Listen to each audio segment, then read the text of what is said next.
नमस्कार मंडळी, स्वागत आहे तुमचं नवीन एका ब्लॉगमध्ये. कसे आहात तुम्ही सर्व? अपेक्षा करते की सर्व मस्त मजेत आणि हेल्दी असाल.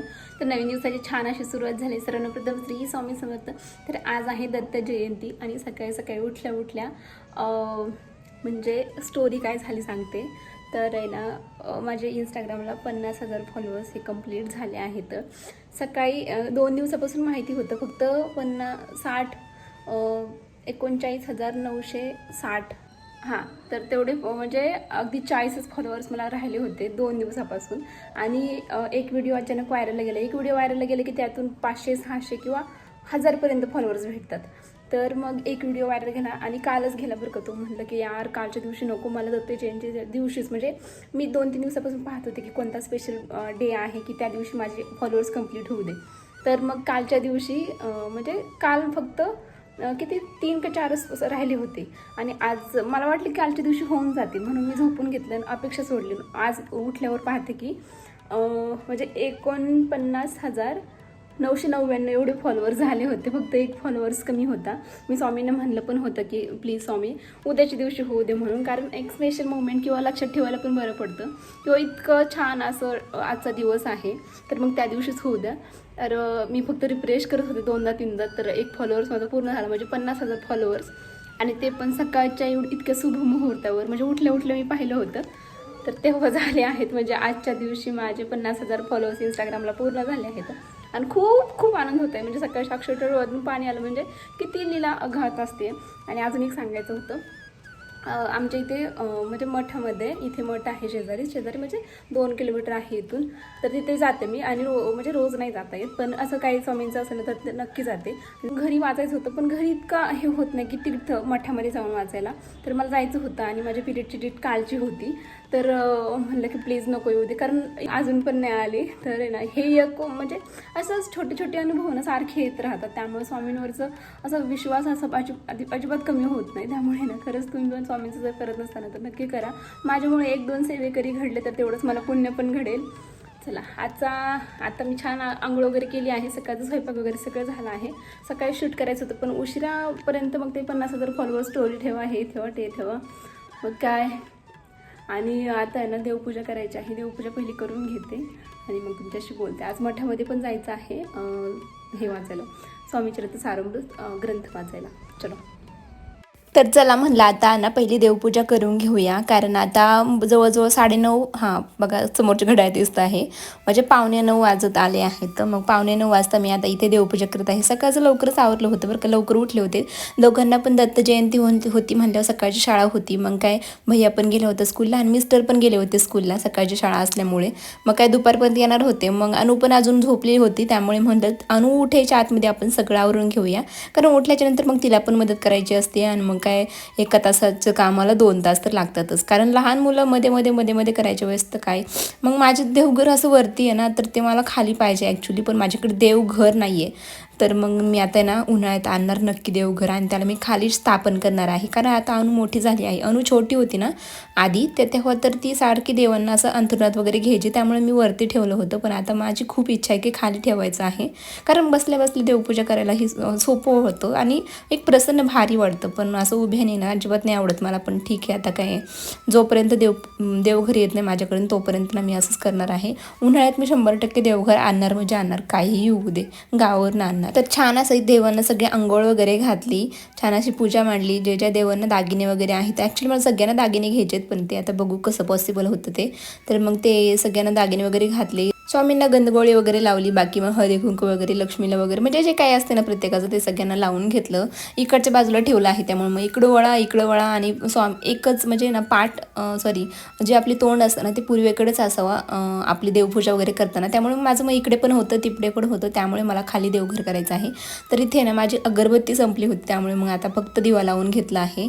बाहेर गेल्याच्या नंतर आणते. तर इथे स्वामींना नमस्कार केला, मुजरा केला आणि मग सगळ्या देवांना नमस्कार वगैरे केला. जे पाणी राहिलं होतं ते काय फेकून देत नाही मी, कारण देवांचं पाणी असते. मग ते तुळशीमध्ये आणि सगळ्या झाडांमध्ये थोडं ओतलं होतं.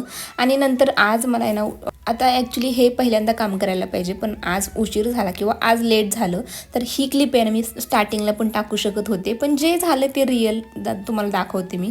कधीच असं काही वेगळं दाखवत नाही किंवा मग व्हिडिओ पुरतं हे करायचं ते करायचं असं काही नसतं. जे झालं ना त्या दिवशी ते. आज उशीर झाला तर ठीक आहे, देव म्हणत नाही की बाबा हे असं आधी कर ते तसं कर. ठीक आहे ना, तू केले ना, कधी का होईना केले ना. तर इथे ना पहिल्यांदा मी ना बाहेरचं सगळं पुसून घेतलं आणि नंतर छान असं उंबऱ्याला इथे लेपन लावत आहे. तर उंबऱ्याला लेपनमध्ये ना मी हळद, गंगाजल माझ्याकडे आहे गंगाजल आणि थोडंसं गोमूत्र, तुमच्याकडे असं नसेल तर तुम्ही गुलाबजल त्यामध्ये टाकू शकता. त्याचं फक्त उंबऱ्याला लेपन लावायचं आणि थोडीफार छोटी छोटी रांगोळी काढली, हळदी कुंकू वाहिलं. कारण उंबऱ्यातूनच आपली निगेटिव्ह एनर्जी, पॉझिटिव्ह एनर्जी, दोन्ही पण एनर्जी येत असतात. त्यामुळे मग निगेटिव्ह एनर्जी बाहेर जाते आणि पॉझिटिव्ह एनर्जी आतमध्ये येते. त्यामुळे आपल्या देवांना पण आतमध्ये येण्यास मदत होते. म्हणजे एक पॉझिटिव्ह वाटतं सगळं स्वागत वगैरे भारी केल्याच्यानंतर. आतमधलं काही झाडून पुसून आहे ना आंघोळीच्या आधीच केलं होतं, स्वयंपाकाच्या आधी. तर इथे छान असं माझ्या हातानं उंबरठ्याला लेपन लावून झालं आहे आणि कपडे पण धुवून झाली होती, कारण आंघोळीच्या टायमाला मी कपडे धुते ना. वातावरण पण एकदम भारी झालं. सगळं आवरलं आहे. आता अनु उठायची वाट बघते. 10 वाजलेत आज तरी पण अनु अजून उठली नाही आहे. अनु उठायची वाट बघते. अनु उठली की मग बाकीचं तिला आंघोळ, तिला स्कूलला सोडवायचं. आणि पारायण किती वाजता ती मेन माहीत नाही आहे, कारण मी इकडच्या ग्रुपमध्ये जॉईन नाही आहे, आता नवीनच आहे आम्ही इकडे. सो तर आता मी बघते पारायण, खालच्या ताईंना विचारते किती वाजता आहे काय, मग पारायणाला जाऊया. आणि हां, आज मार्गशीर्ष महिन्यातलं गुरुवार पण आहे, त्यामुळे मला देवीची पूजा पण मांडायची महालक्ष्मीची. तर त्याचं पण पुस्तक पठण वगैरे करावं लागेल. तर ते सगळं आता अनुला स्कूलला सोडवते, मग तिथून येताना पालवी आणते, मग घरी पूजा मांडते, लगेच वाचन पण करून घेते आणि त्याच्यानंतर मग बघू कसं ॲडजस्ट होते ते. तुम्हाला तर दिसेलच. चला लेट्स गो. डुगू काय म्हणली? डुगू उठली आत्ताच. काय म्हणली तू आत्ता? तू गॅलरी काम करायला गेलती ना? हो. मग तुला बटरफ्लाय दिसला ना? हो, बटरफ्लाय दिसलं. मग त्याला तू जा असं म्हणले ना? जा म्हणले. हो म्हणले ना. तुला कसं काय कळालं? पण असंच कळालं. मला वाटलं तू काय स्वामी येतो. आज दत्त जयंती आहे. स्वामींना भेटली का? आशीर्वाद घेतला का? नाही घेतला. चल पटकन शंभो कर आणि आशीर्वाद घे स्वामींचा. चल शंभो करायला. स्कूलला पण जायचं ना स्कूलला?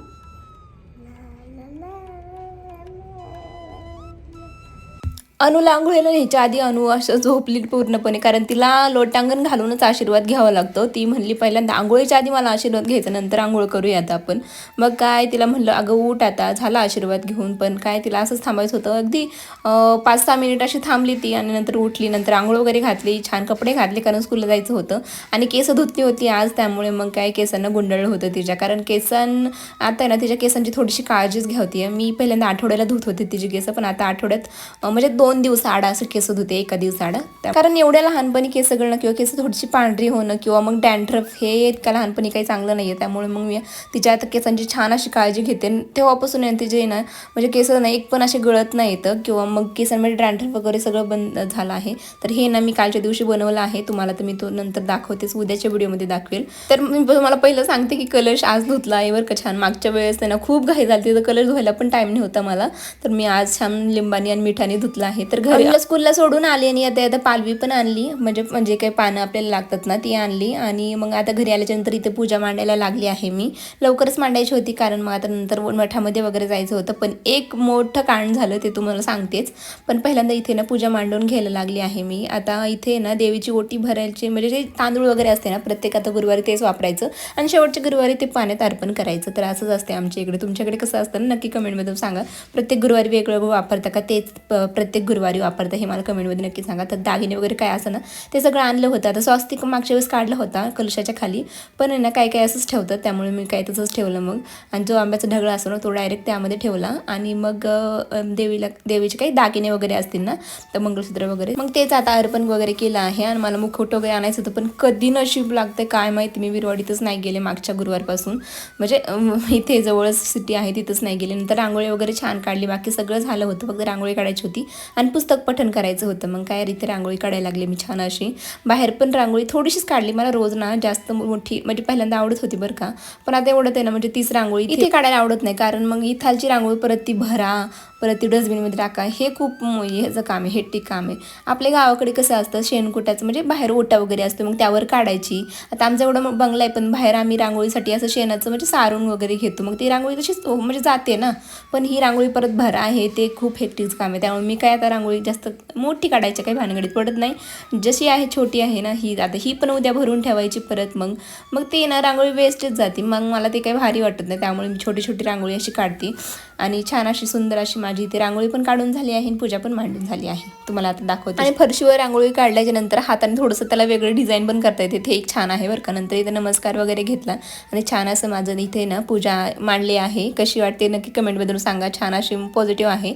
नंतर पुस्तक वाचन करायला घेतलं. पुस्तक हे वाचायला लागले आहे आता मी. आणि नंतर थोडंसं शूट केलं बरं का पहिल्यांदा, आणि नंतर मग मी गॅप घेतलं थोडंसं, आणि नंतर मग बाकीचं शूट करायला लागले. मग 15-20 मिनटं लागले मला पुस्तक वाचायला. मग काही पुस्तक वगैरे वाचन झालं आणि छान अशी आरती करून घेतली शेवटी. आणि परत एकदा नमस्कार करून घेतला, कारण नमस्कार जितक्या वेळा करू ना तितक्या वेळा कमीच असतो. तर आता आहे ना सगळं आवरलं आहे, माझं घरातलं पण सगळं काम आवरलं आहे. पूजा वगैरे सगळं मांडून झालं आहे. प्रत्येक वेळेस असं होतं बरं का, फुलच नसतं, सणासुदीचंच फुल नसतं. पण आज मी पाहते तर काय इतकं सुंदर असं छोटंसं आलंय, पण खूप छान आलंय. झेंडूला फुल आलं आहे. तर बाल्कनीचा बाकीचा पसारा इग्नोर करा, पण माझं फुल हे आलं आहे फायनली, खूप छान आलं आहे. आणि अशीच रोज फुलं यावं, पण काही येत नाही अजिबात इकडे फुलं. इकडे ना फुलांचा काय प्रॉब्लेम आहे काय माहिती, येतच नाही अजिबात. तर इथे छान असं फुल मी तोडलं आणि मग आता देवाला अर्पण करते. तर बाकीचं मेथी वगैरे लावलं होतं, तर ते बघा छान असं उगून आलं आहे. बाकीचं कोथिंबीर तर नाही आली, आणि मेथी आली आहे, पण त्याचं सगळं असं जळायला लागलं आहे. म्हणजे तुम्हाला सांगितलं ना की कोकणामध्ये ना कोणतीच भाजीपाला वगैरे येत नाही, त्यामुळेच लोक लावत नसतात. इथं तर काही येत नाही बाल्कनीमध्ये माझ्या. तर ना मग आता छान दिसतोय फुल ठेवल्याच्या नंतर अनु घरी आल्याच्यानंतर स्कूलवरून आल्याच्यानंतर छान अशी खेळत होती. एक बॅड न्यूज झाली अशी सांगते. आताच घरी आले आहे, अनुला स्कूलमधून घेऊन आले. पूजा वगैरे सगळं झाल्याच्यानंतर अनुला स्कूलला घ्यायला गेले, घेऊन आले. अनु आता खेळती बाहेर, तिला बाल्कनीमध्ये असं अंतरून टाकले आणि तिचं ते काहीतरी जोडायचं खेळते. तर काय झालं, आता संध्याकाळी जायचं होतं, पण मध्येच आपले दिस प्रॉब्लेम आला. मग काय आता नाही जायचं, आता घरीच. आता काही संध्याकाळी काही स्पेशल असं होणार नाही आहे, त्यामुळे मग हा ब्लॉग मी इथंच एंड करते. लाईक करत नाही यार, प्लीज लाईक करत जा, प्लीज लाईक करत जा. 2-3च फक्त लाईक असतात, तुम्ही असं नका करू. प्लीज लाईक करत जा. कसा वाटलं तुम्हाला कमेंटमध्ये नक्की सांगा. आवडलं ते एक लाईक नक्की करा, चॅनल सबस्क्राईब करा. भेटू मग उद्याच्या व्हिडिओमध्ये. तोपर्यंत बाय बाय.